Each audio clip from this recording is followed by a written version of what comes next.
in front of us. My first. You are allowed. Thank you. Thank you.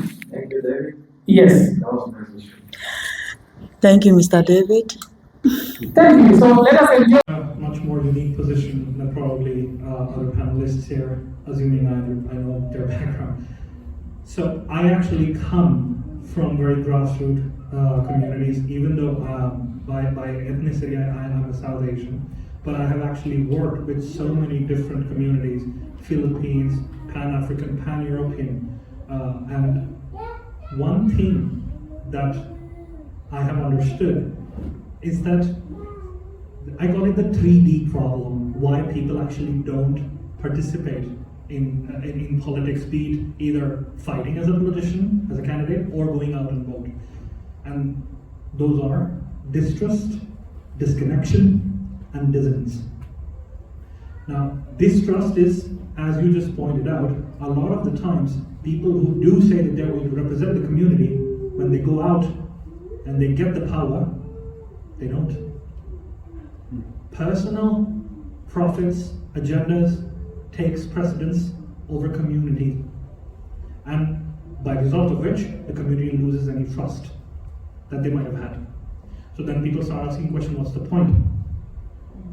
There's no point in me going and voting out there, because the person who I actually trusted betrayed me. Then there's a disconnection. And I've been talking about this disconnection in parts and pieces before when I was talking, that policymakers are completely disconnected to what the grassroots problems actually are. As Elena pointed out, there are so many situations where if you try to talk about something that is rooted in people's problems, it will not be focused on. There's a video that I saw where a professor was talking about how the language of oppressors and rulers is economics. So unless you don't speak that language, you're not allowed to sit on the table. So that by default takes away from people who do not have resources. How do they communicate? Because the first argument that you're going to hear is that, oh, this is so expensive. And I'm like, so what? A state is for the public. Profit was never in the picture. It's not the intention. Even if there is a deficit, it doesn't matter. The state is not supposed to be profitable. What is the state getting profitable for?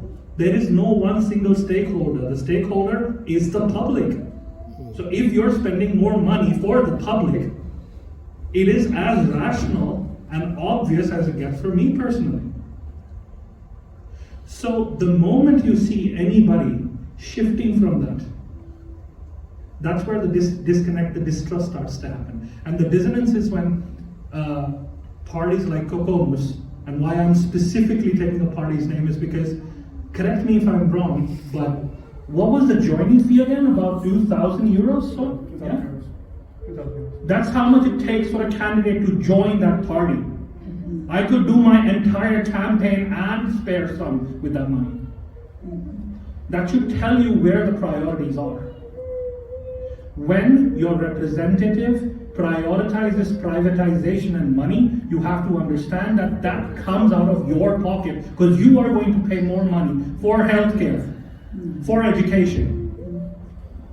So that's my take on that matter. Thank you. Thank I you. would like to say Have the potential to be a political person, first would not survive in the system, because system is designed in a way that there is no space to do that.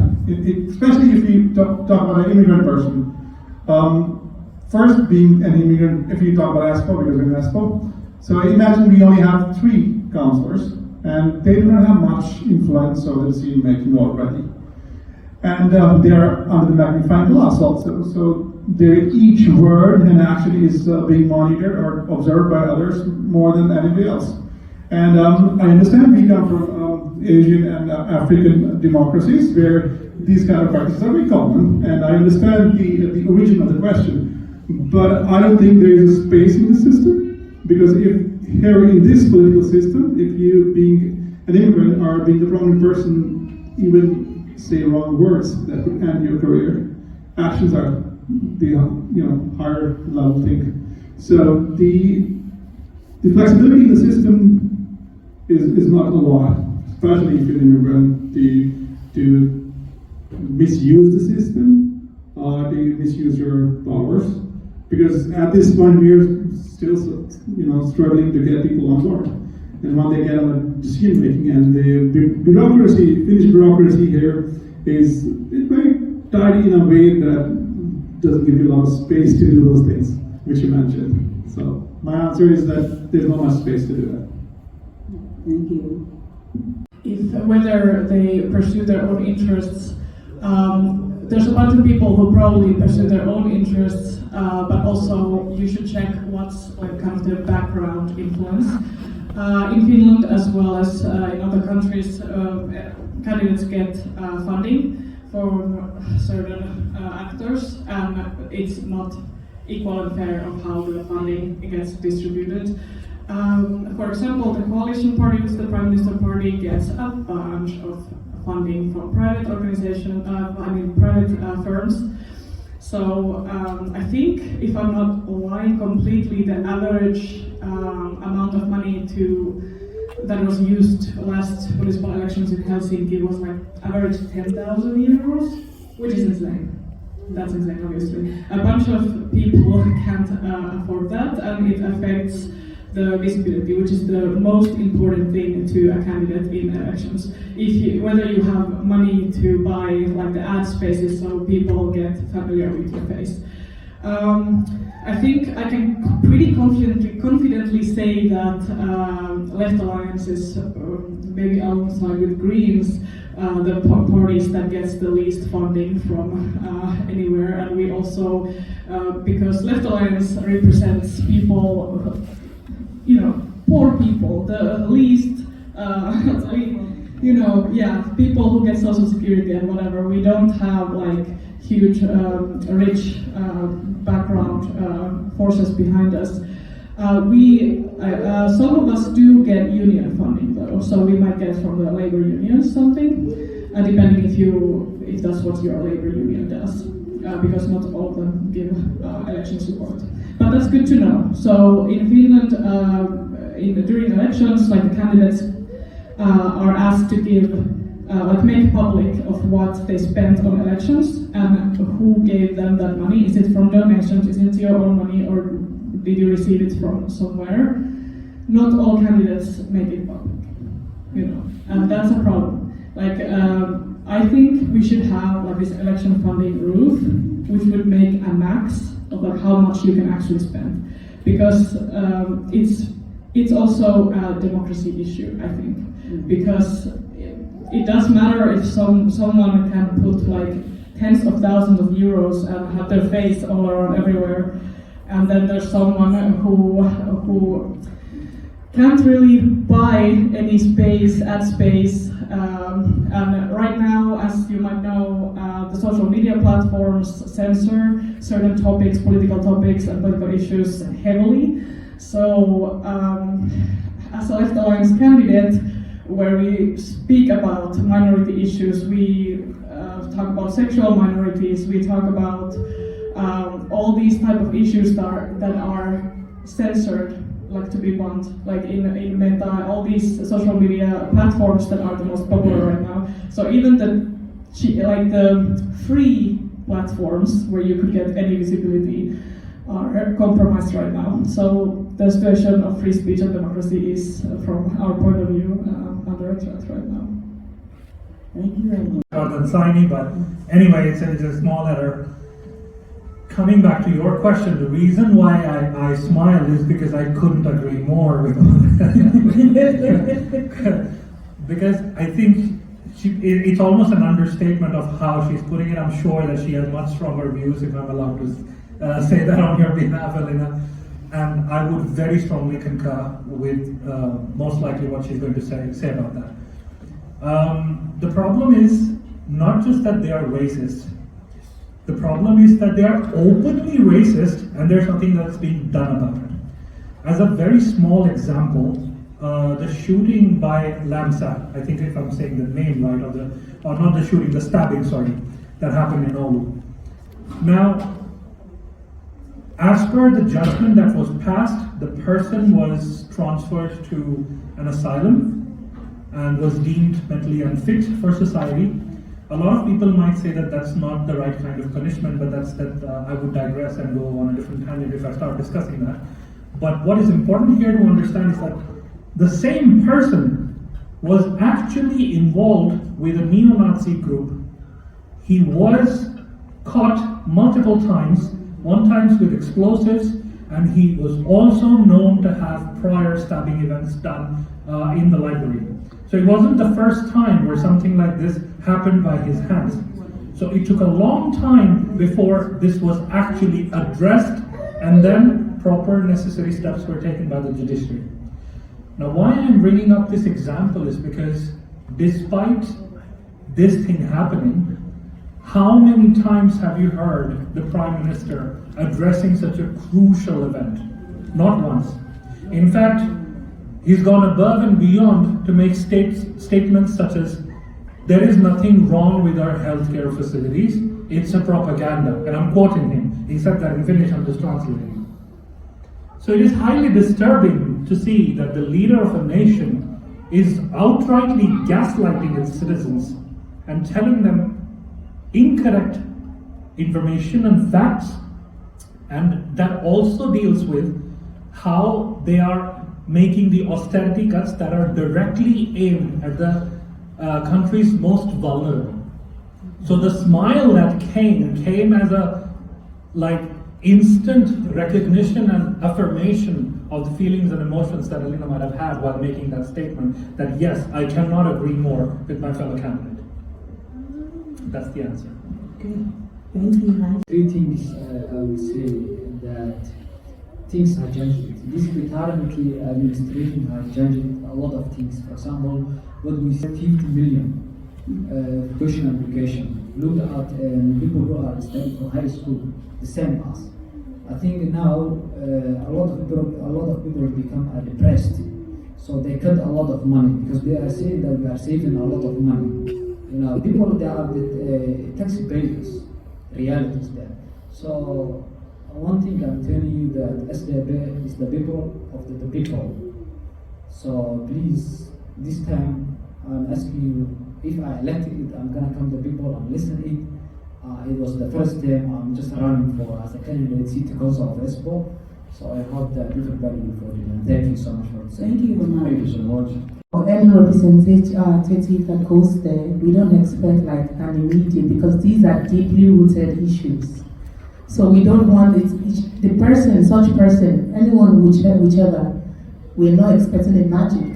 And then there are other forces the person needs to fight.